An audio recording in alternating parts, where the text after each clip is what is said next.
রাসূল সাল্লাল্লাহু আলাইহি ওয়াসাল্লামের যাবতীয় নির্দেশনা পালন করেছেন, তারপরে নিজের অর্জিত সম্পদ থেকে আল্লাহর রাস্তায় দান করেছেন। তা আমরা যে ইবাদতের মধ্যে দান করা, এটাও একটা বড় ইবাদত।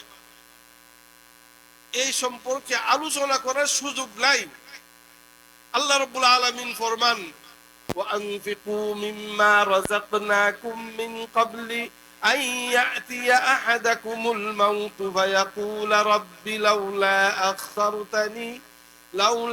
أخرتني إلى أجل قريب فأصدق وأكن من الصالحين. আপনারা দেখছেন নিড ইসলাম। শুধু যাকাত দেওয়া ইবাদত, শুধু হজ করা ইবাদত, এই ইবাদতকে সীমাবদ্ধ করার কারণে আমরা প্রকৃতপক্ষে আসল ইবাদত করতে পারতেছি না।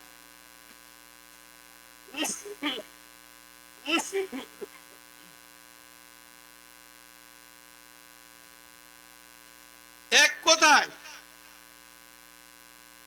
এই নির্ধারিত কিছু বিষয়কে ইবাদত মনে করে আর বাকি আমাদের চাল চলন, আচার আচরণ, চলাফেরা সব মন গড়া চলাফেরা করতেছি, নিজের ইচ্ছা মতন চলতেছি। এই নিজের ইচ্ছা মতন চলার কারণে যেগুলোকে আমরা আসল ইবাদত হিসাবে গণ্য করি, মনে করি, সেগুলিও করার সুযোগ হয় না। কারণ নিজের খাহেসাত, নিজের চাহিদাকে পূরণ করতে গিয়ে এই নামাজ রোজা পর্যন্ত আমরা বর্জন করি। কিন্তু আল্লাহ রাব্বুল আলামিন বলছেন যে তোমাদেরকে আমি একমাত্র আমার ইবাদত করার জন্য সৃষ্টি করেছি।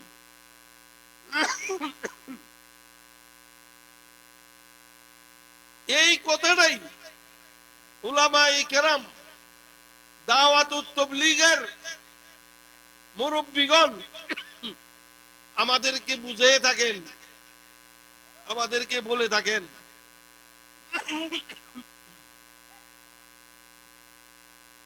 তার সারমর্ম হলো এই,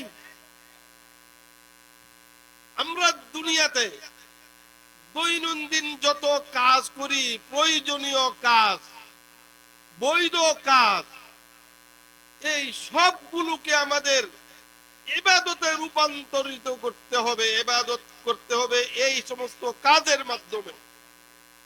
আর এই সমস্ত আমাদের চাকরি, ব্যবসা, গৃহস্থী, কৃষিকাজ, অন্যান্য যত পেশা আছে, সব ধরনের পেশাকে রাসূল পাক সাল্লাল্লাহু আলাইহি ওয়াসাল্লামের তরিকার ভিতরে তার আদিত আদর্শের মাধ্যমে আমরা যদি সেই কাজগুলি সমাধা করি, তাহলে আমাদের প্রত্যেকটি কাজ হবে ইবাদত। এইলো সারমর্ম, এইলো আসল কথা।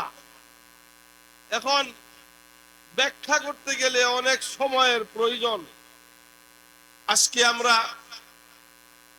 যার অপেক্ষায় অপেক্ষমান, তিনি কিন্তু কিছুক্ষণের মধ্যেই এখানে প্যান্ডেলে আসবেন, তশরিফ আনবেন।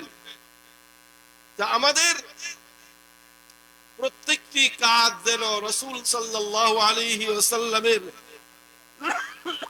তরিকা অনুযায়ী হয়, সেই জন্য আমাদেরকে শিখতে হবে।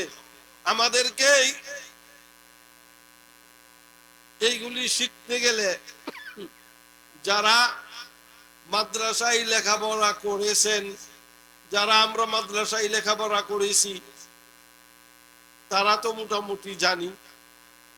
বাকি যারা মাদ্রাসায় পড়েন নাই, ইসলামী শিক্ষায় শিক্ষিত হন নাই, তাদের জন্য চলন্ত একটি মাদ্রাসা আছে, সেটা হলো দাওয়াতুত তাবলীগের মাদ্রাসা। এই দাওয়াতুত তাবলীগের মধ্যে সময় দিলে আমরা আমাদের দৈনন্দিন জীবনের কাজগুলিকে ইবাদতে রূপান্তর করার ফর্মুলা পাবো। সেই জন্য আমরা সকলেই চেষ্টা করব দাওয়াতুত তাবলীগের সাথে সম্পৃক্ত হওয়ার, সময় দেওয়ার। রাজি আছি আমরা?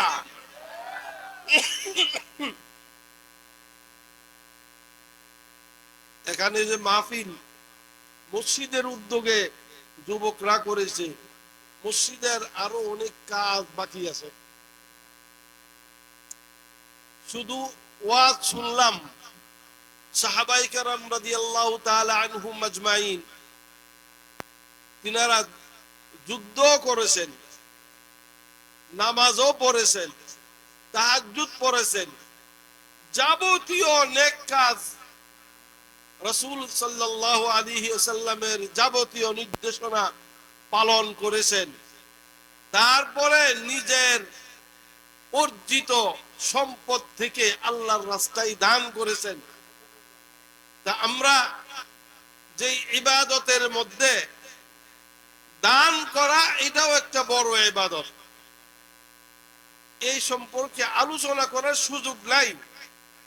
আল্লাহ রাব্বুল আলামিন ফরমান, وأنفقوا مما رزقناكم من قبل أن يأتي أحدكم الموت فيقول رب لولا أخرتني إلى أجل قريب فأصدق وأكن من الصالحين.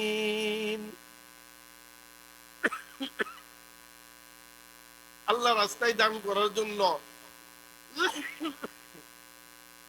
এই আয়াতের মধ্যে আল্লাহ রাব্বুল আলামিন ফরমান যে আমি তোমাদেরকে যা দিয়েছি এর থেকে তোমরা দান করো। ওই সময়টা আসার আগে, যে সময়টা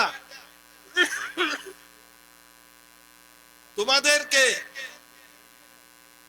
এক সেকেন্ড দেরিও করা হবে না, এক সেকেন্ড মুহূর্ত পর্যন্ত সময় দেওয়া হবে না।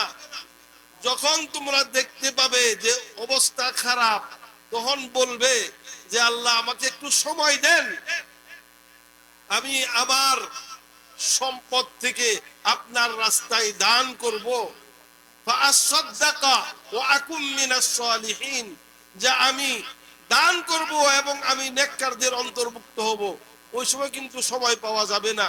কাজেই ওই বিপদ আসার আগে আমরা যতটুকু পারি, আজকে এই মসজিদের জন্য এই যুবকদের যে উদ্যোগে এখানে মাহফিল হয়েছে, নারে তাকবীর।